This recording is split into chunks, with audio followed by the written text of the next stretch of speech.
Եկեք միանգամից անցնենք բուն թեմային։ Այսօրվա մեր վերլուծական ներկայացման կենտրոնում մի իսկապես անհավանական պատմություն է՝ Կիլիկիայի հայկական թագավորությունը։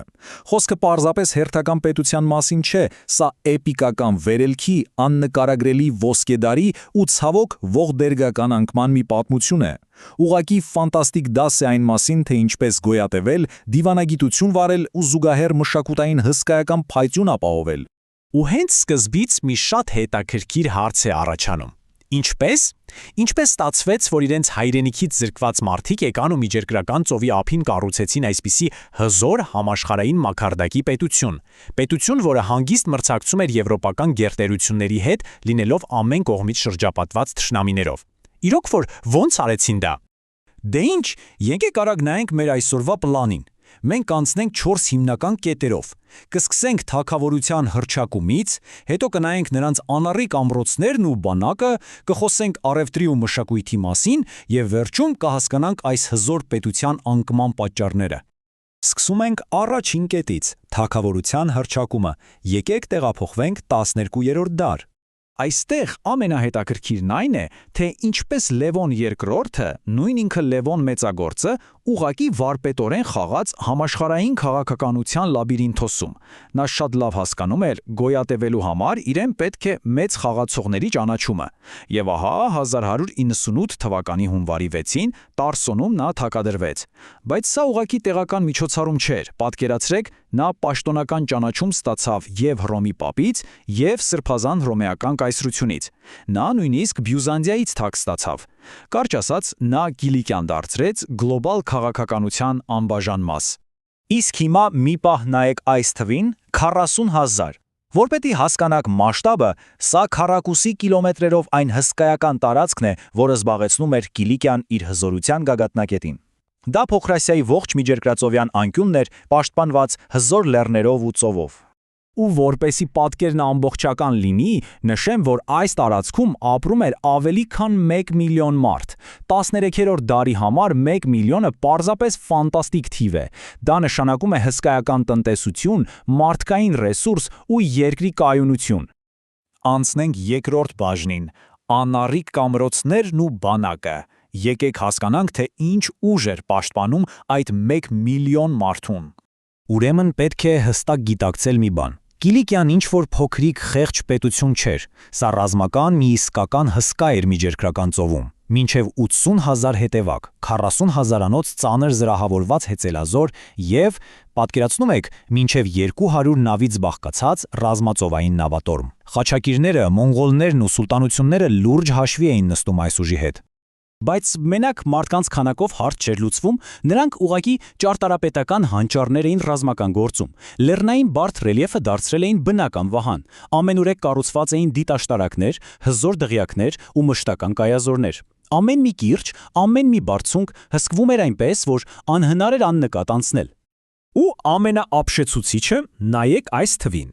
6։ Այս ամրոցները հենց այնպես խառը չէին կառուցված, դրանք ստեղծում էին 6 հստակ պաշտպանական գիծ, այսինքն, եթե թշնամին մի կերպ չեղկեր առաջին գիծը, անմիջապես բախվում էր երկրորդին, հետո երրորդին։ Լեռների ու այս պատերի արանքում ցանկացած բանակ պարզապես հյուծվում ու ոչնչանում էր։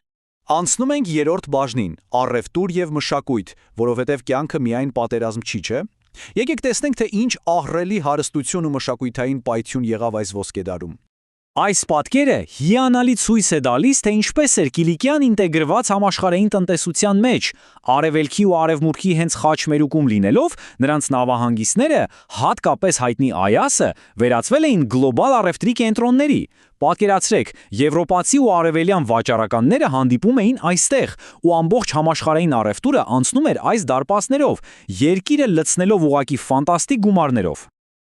Իսկ ինչ էին անում այդ փողերի հետ։ Ֆինանսավորում էին իսկական մշակութային վերածնունդ։ Ու այստեղ ասպարեզ է գալիս Հռոմկլայի դպրոցի մեծագույն վարպետ Թորոս Ռոսլինը։ Նա ուղղակի հեղափոխեց միջնադարյան արվեստը։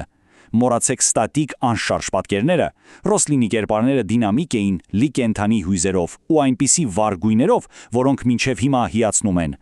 Նա իսկական նորարար էր իր ժամանակի համար։ Նրա աշխատունակությունն էլ մեկ այլ մակարդակի վրա էր։ Տեսեք, ընդամենը 12 տարվա մեջ նա ստեղծում է իր ամենահայտնի գլուխգործոցները՝ Զեյթունի, Սեբաստիայի և Մալաթիայի ավետարանները։ Սրանք մինչ օրս համարվում են հայկական մանրանկարչության բացարձակ գագաթնակետը։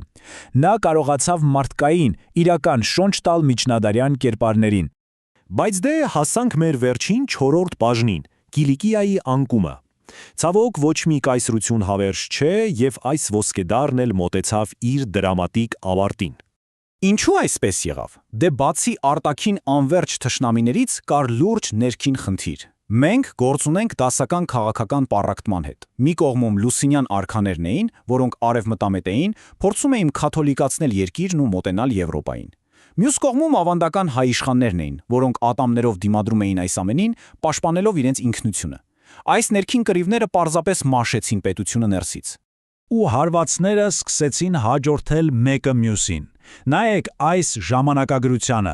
Մամլուքների անդադար հարձակումների տակ 1323-ին կորցնում են տնտեսական սիրտը Այասը։ 1342-ին Լևոն 5-րդի մահով սկսվում է դինաստիական քաոս, և վերջապես 1375 թվականին ընկնում է մայրաքաղաք Սիսը։ Սա իրոք էպիկական ու շատ ծանր ավարտ է։ Պարզապես պատկերացրեք այս տեսարանը 1375 թվականին։ Վիրավոր արքան Լևոն 6-րդը